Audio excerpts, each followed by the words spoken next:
Okay, welcome, and thank you for inviting me to speak at the conference. I'm fascinated by these two areas. One is drawing and image making, and the other is psychedelic experience, sort of altered states of awareness or perception. And what do these things basically tell us about the human mind? That's sort of my end goal in sort of analyzing and doing this research. And I'll start with a quick story. It's told by Bertrand Russell. Could be apocryphal. It's about William James's research. He said he relates a story that James tells about nitrous oxide, which is that a man is doing nitrous oxide on a regular basis and sort of exploring consciousness. And every night he seems to eventually hit at the meaning of the universe. He sort of cracks the riddle of the universe. And he decides to write it down one night while he's having these kind of intense feelings of meaning and purpose. And the next day when he sobers up and he realizes, oh, I wrote that down, he runs to his desk and he sees written there from the night before one sentence, which is, the smell of petroleum is ever present. And this is sort of a joke that Bertrand Russell tells in order to kind of dismiss the insights that one can attain in altered states of consciousness. I always thought it was hilarious because I've had enough altered states of consciousness to kind of get this joke. But there's sort of an interesting drawing version of this that I did, and I share this with you now with not a little bit of embarrassment, but this is a drawing I did about over 2 decades ago while being high as a kite on LSD. And it's a drawing that was inspired while I was listening to music. And as one did in those days, in my clinical trial of one administered by myself, I was listening to Ravi Shankar, classical Indian music records. And it hit me with incredible gravitas and force that the sound of the tabla drums in the recording, in the raga, really sort of, even though it was an auditory experience, it was forcing, sort of flooding my mind with visual symbols and representations and imagery. And the most dominant of which was that the drums sounded like someone was playing on a large fat person's belly, a corpulent person's belly. And so I had this kind of sort of incredible image of drumming on people's bellies. And this is fairly dumb, and as I said, slightly embarrassing. But at the time, it had incredible meaning. It just seemed like a really powerful, salient piece of genius. And I needed to record it, and so I did this drawing. Now, you can see at this point that my abilities to render the thing and execute it with locomotor skills was fairly poor because I was very high. And it got me thinking. I kept this and some other drawings. I've been thinking about the imagination in terms of its voluntary and involuntary processing. And one of the things I want to explore is, like, what are we doing when we're making images, and really sort of what's the phylogenetic and ontogenetic story about image making and drawing. Now, I can draw, just because this former image was fairly disappointing. These are 3 images that I made recently, and I share them with you just so you can see 3 different kinds of cognition and perceptual approaches to image making. The Dutch artist and writer Frederick Frank writes, "What I have not drawn, I have never really seen." And those of us who draw know exactly what he means by that. There's a powerful form of attention that comes from drawing that you really don't get in other forms of perception or concentration. On the left, you see I've done a fairly standard representation of a building. Next to that, in the middle, you'll see kind of a surrealistic image where I don't really know what's going on here. I find it best when I'm doing this kind of imagery not to overthink it and try to understand what it means, just to let the unconscious rip. And here you see some kind of humanoid character holding an elephant. There's a snake wrapped around his head. I don't know what's going on here. And but I find it compelling. It felt like I needed to draw it, and I'm satisfied with how it turned out.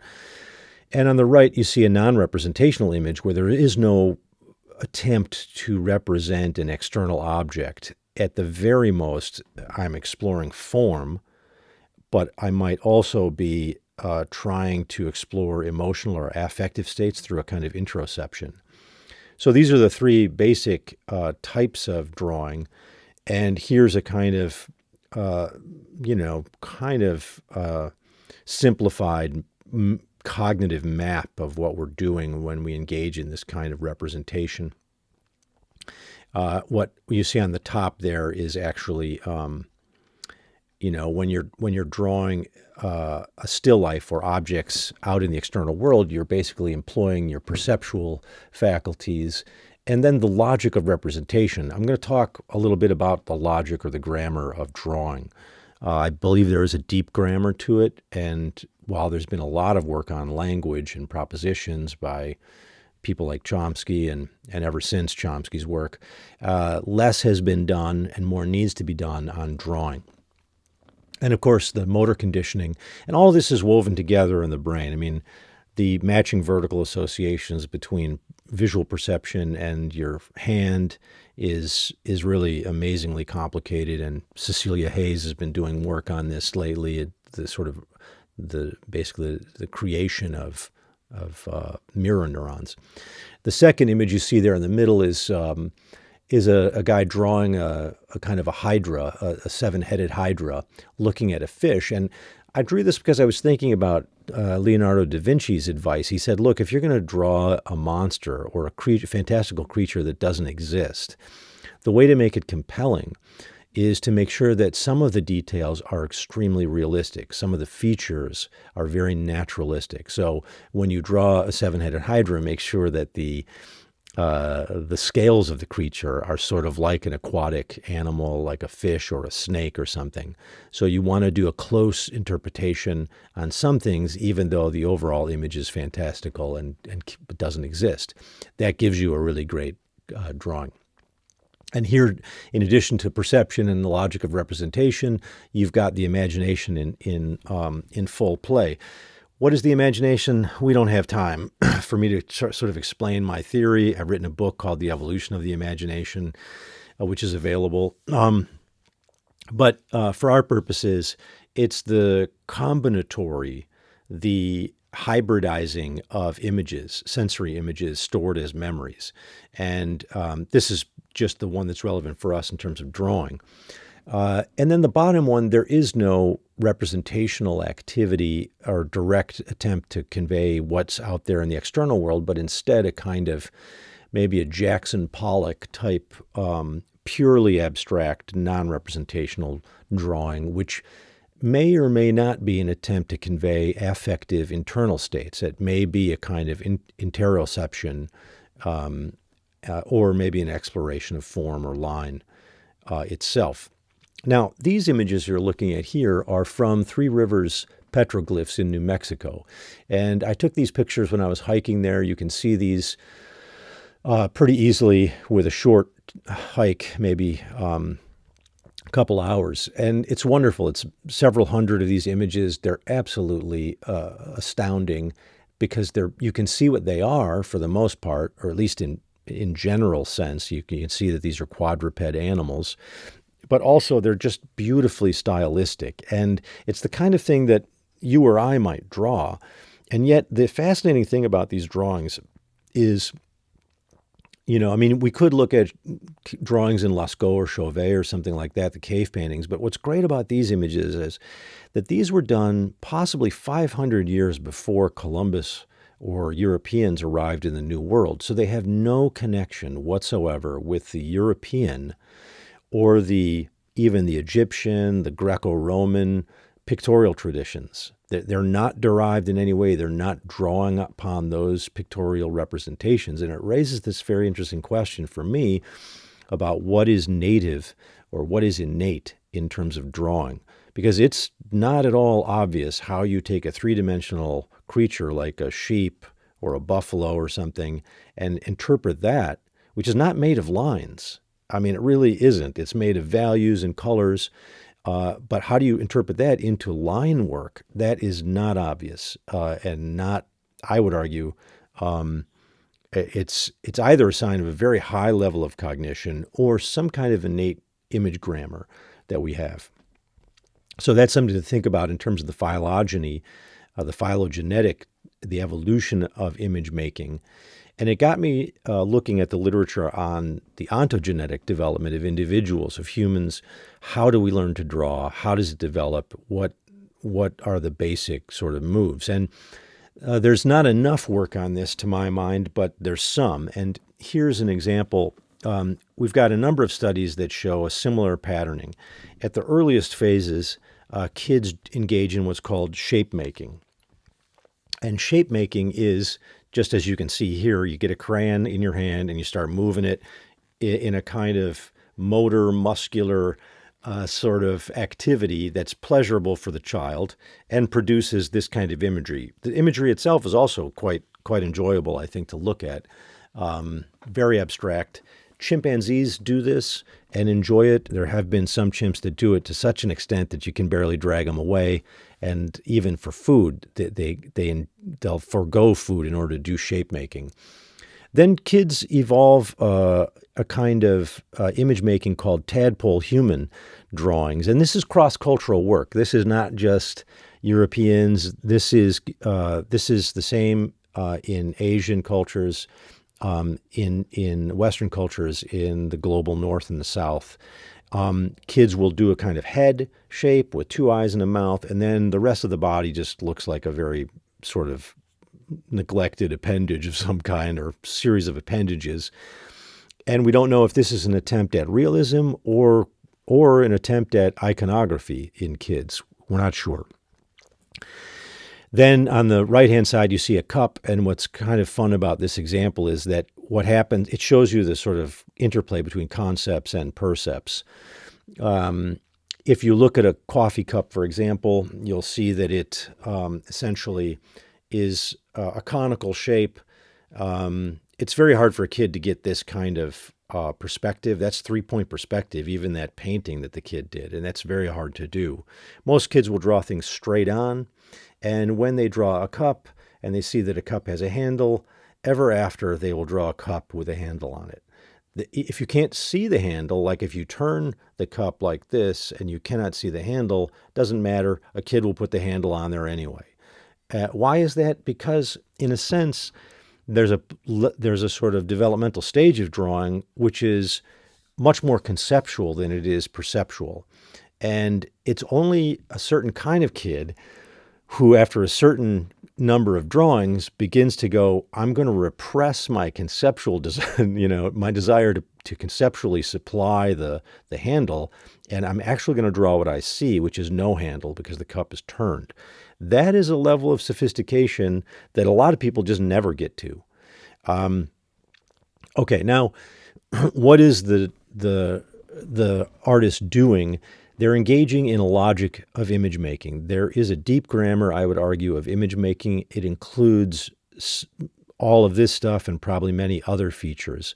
If you draw, you sort of know this kind of stuff, either formally or informally. But some of these sort of logical points for image making is you need to know how to handle occlusion.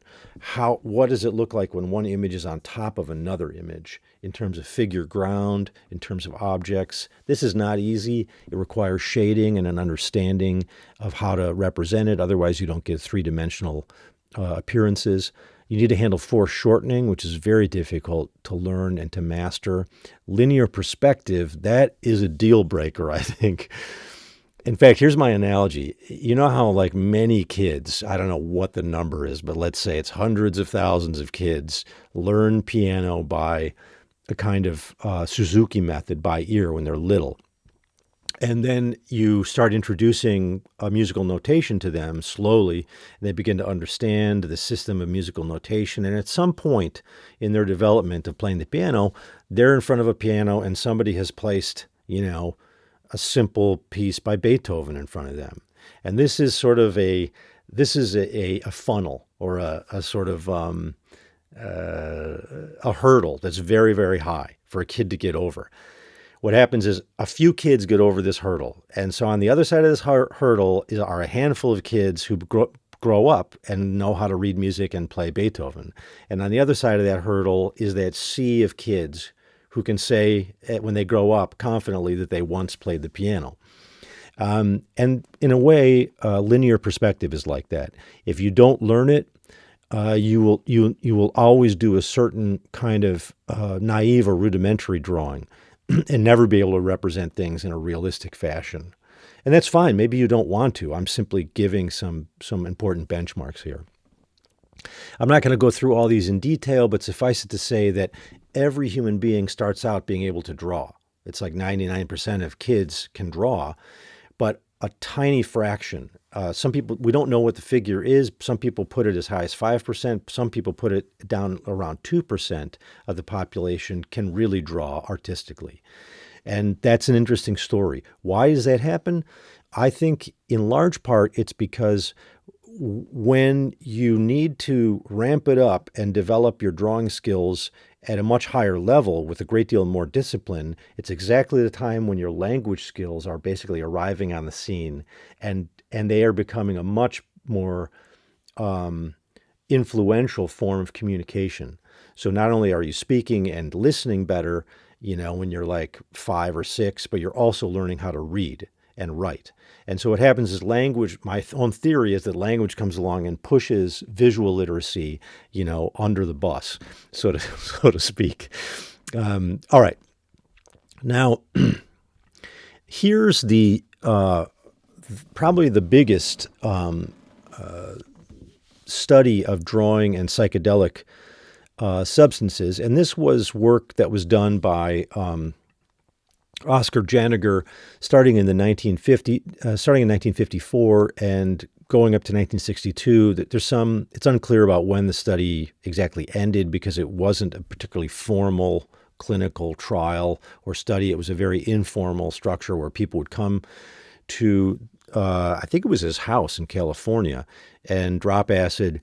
And Janiger, I think, is famous because he introduced like Cary Grant to LSD, and I think Clark Gable, and he was having many people of different kinds of,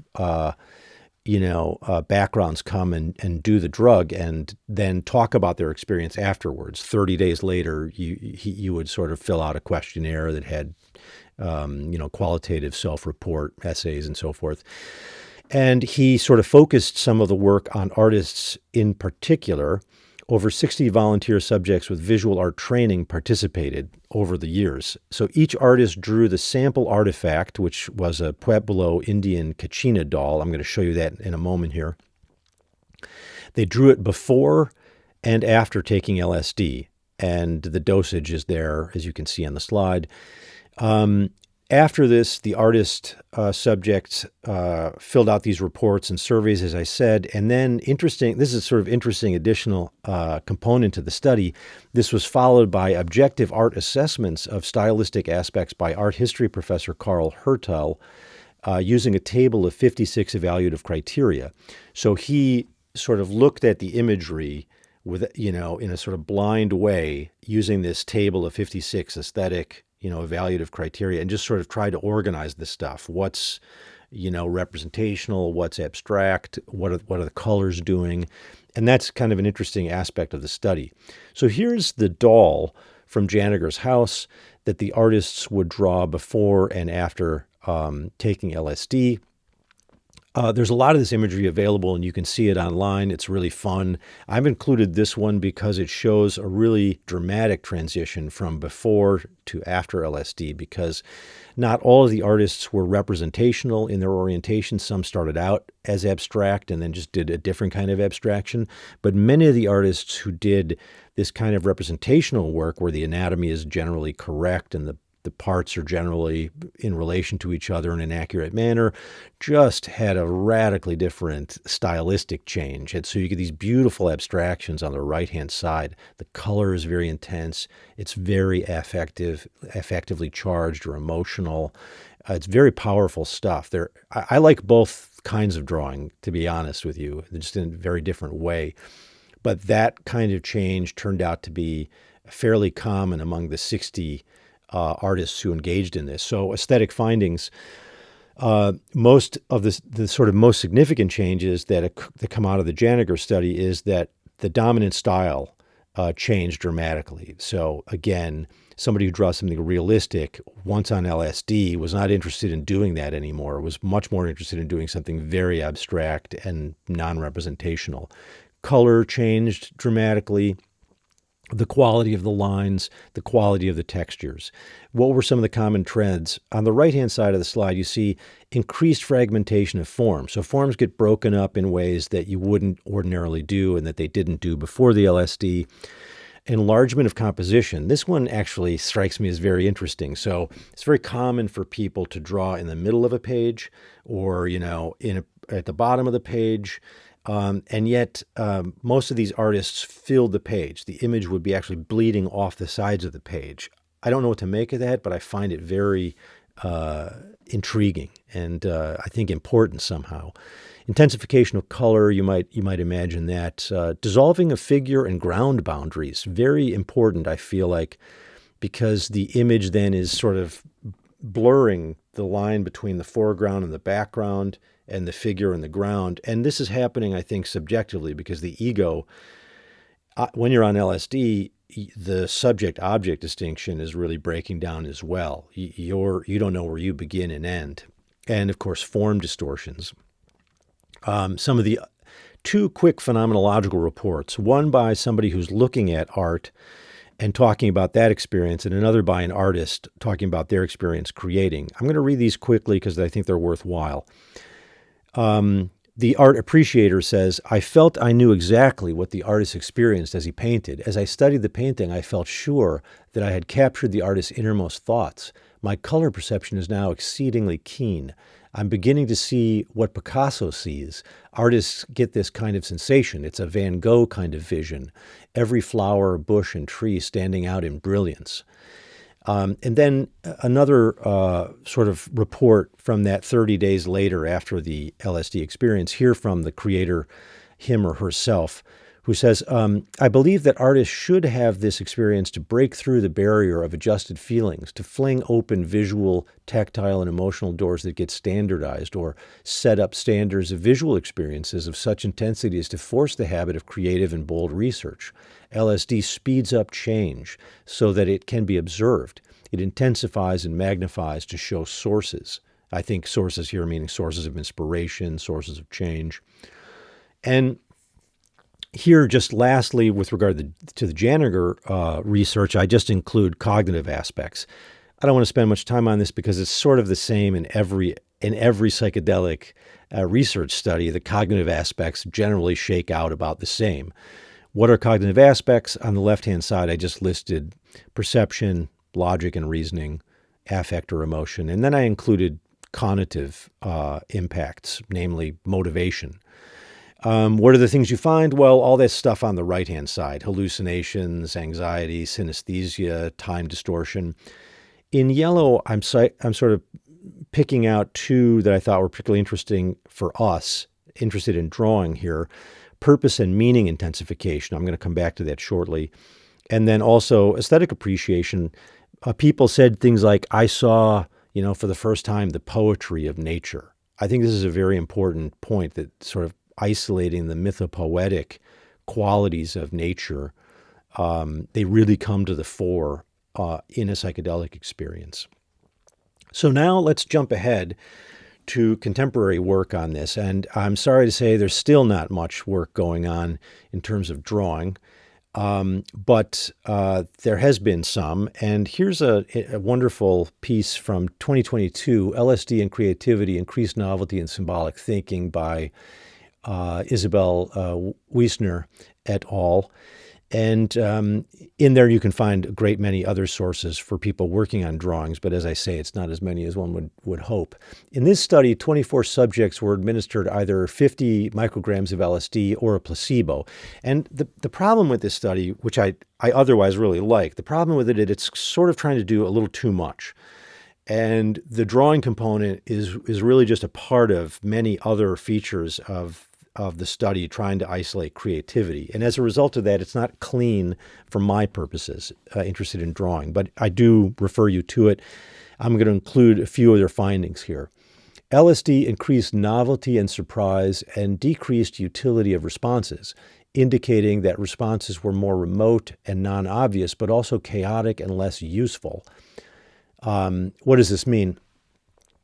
They would do things like, this is sort of a common study in psych where in terms of studying innovation or imagination, you give someone an object and you ask them, okay, please give me as many uses for this object as you can. And so, the average person is going to be like, come up with 3 or 4 uses for this thing. Okay, you can drink out of it. It's a cup, but you can also use it as a doorstop, or you can use it as a paperweight.